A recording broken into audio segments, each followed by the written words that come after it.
11 రోజుల తర్వాత ఈరోజు స్వామిని చూడబోతున్నాను అనే సంతోషంలో తాళం తీసుకుని పైకైతే వచ్చానండి.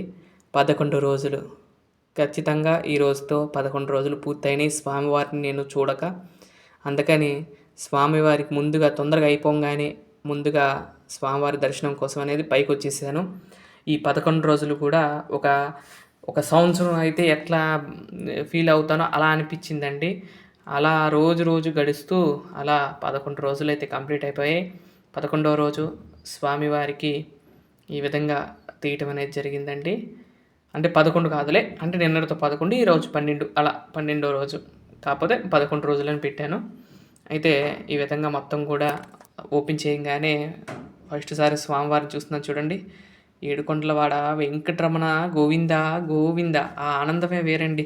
11 రోజుల తర్వాత స్వామి తొలి దర్శనం చేసుకోవటం అంటే అది మాటల్లో చెప్పలేను. ఇది ఫస్ట్ సారి అండి నేను ఈ శాంతినిలయం కట్టినాక ఫస్ట్ సారి 11 రోజుల పాటు పూజ చేయకుండా ఉన్న ఏకైక 11 రోజులు ఉన్నది ఇదే మొదటిసారి మన శాంతినిలయంలో. అది కూడా కొన్ని చెప్పాను కదండి, మాకు గోత్రికులు చనిపోవటం వల్ల ఆ రోజు నుండి పూజ అయితే చేయలేదు. కాకపోతే స్వామివారి కోసం నేను ఇలాంటప్పుడు ఏం జాగ్రత్తలు తీసుకుంటానో కూడా మీకు ఈ వీడియోలో చెప్తాను చూడండి.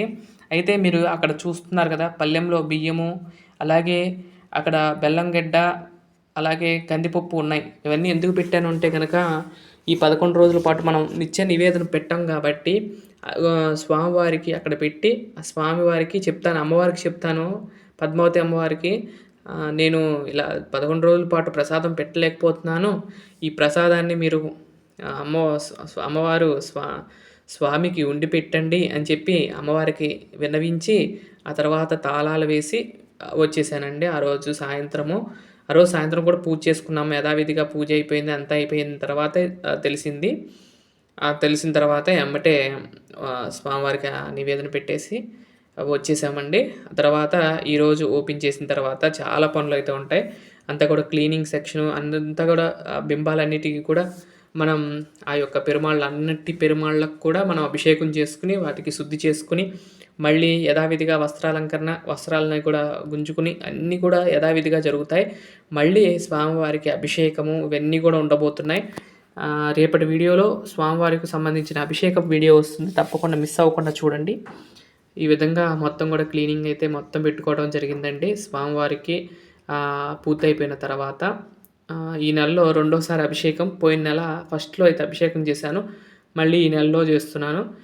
ఎంతైనా కానివ్వండి, అందులో గ్రహణం కూడా పూర్తి అయిపోయింది కదండి. గ్రహణము ఇవన్నీ కూడా కలిపి ఇవన్నీ మహా సంప్రోక్షణ లాగా చేసుకుంటున్నాను.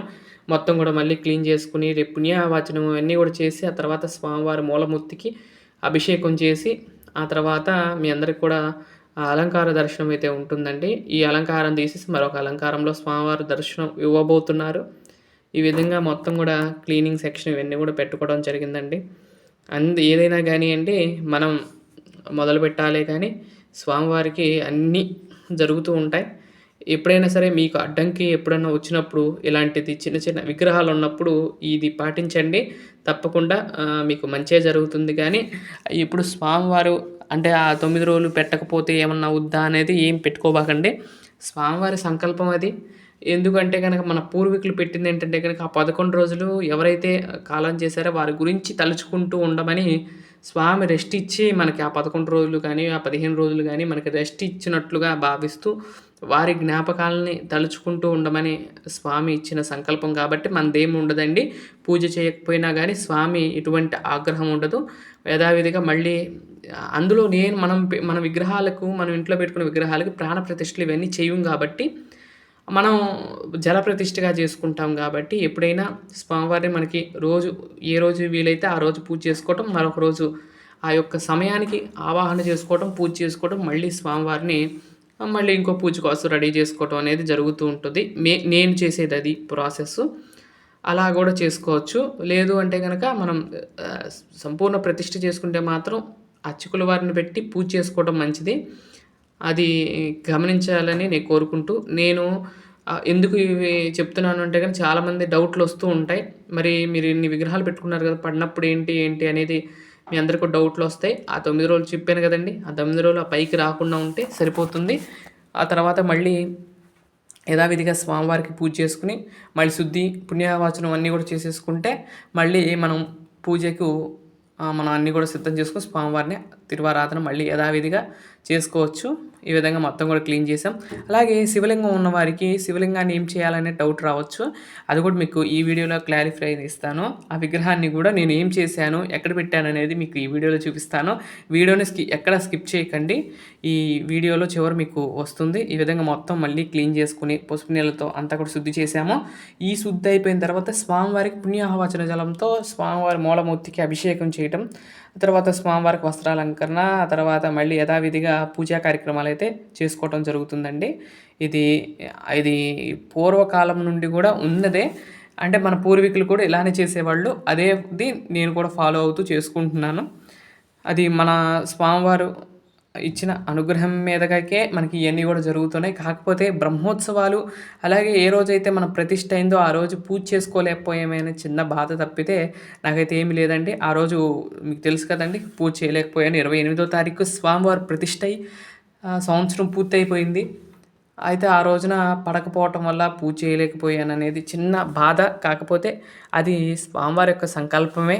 ఆయన ఎలా సంకల్పం మనకి చేస్తారో అలానే జరుగుతాయి కాబట్టి అంతా స్వామివారి మీద వదిలేశాను. తర్వాత ఇప్పుడు శివలింగాన్ని ఈ విధంగా ఒక బాక్స్‌లో బియ్యం పోసి బియ్యంలో పెడుతున్నాను. అయితే కొంతమంది వాటర్‌లో పెడతారండి. వాటర్‌లో పెడతం వల్ల 4గో రోజుకి పాకుడులాగా వస్తుంది. అది మాత్రం తప్పు చేయకండి. బియ్యంలో పెట్టండి, బ్రహ్మాండంగా ఉంటాయి. చూసారుగా బియ్యంలో పెట్టాను. తర్వాత ఇక మీకు చూపిస్తున్నా చూడండి. ఇలా పెట్టి ఆ బియ్యంతో అంటే నిలువుగా పెట్టానులే, మీకు చూపించాలని అడ్డంగా చూపిస్తున్నా కానీ అలా అయితే ఉంటుందండి. ఇలా చేసుకుంటే కనుక ఎటువంటి దోషాలైతే ఉండవు నాకు తెలిసినంత వరకు కూడా. ఇంకా నేను ఇదే చేయమని నేనేం చెప్పను. మీరు ఇంకా పెద్దవాళ్ళని, గురువులని కనుక్కొని ఇంకో ప్రాసెస్ ఉంటే అలా కూడా చేసుకోవచ్చు విగ్రహాలు ఉన్నవారు. నేనైతే ఇలా అయితే చేసుకుంటానండి. మీకు ఈ వీడియో నచ్చిందనే భావిస్తున్నాను. నచ్చితే కనుక లైక్ చేయండి, షేర్ చేయండి, సబ్స్క్రైబ్ చేయండి. మీకు కూడా అనిపించిందండి 11 రోజుల తర్వాత స్వామి దర్శనం ఎలా అనిపించింది ఏంటనేది తప్పకుండా కామెంట్ చేయండి. మరొక మంచి వీడియోతో రేపటి వీడియోలో కలుస్తాను. అంతవరకు సెలవు. నమస్కారం.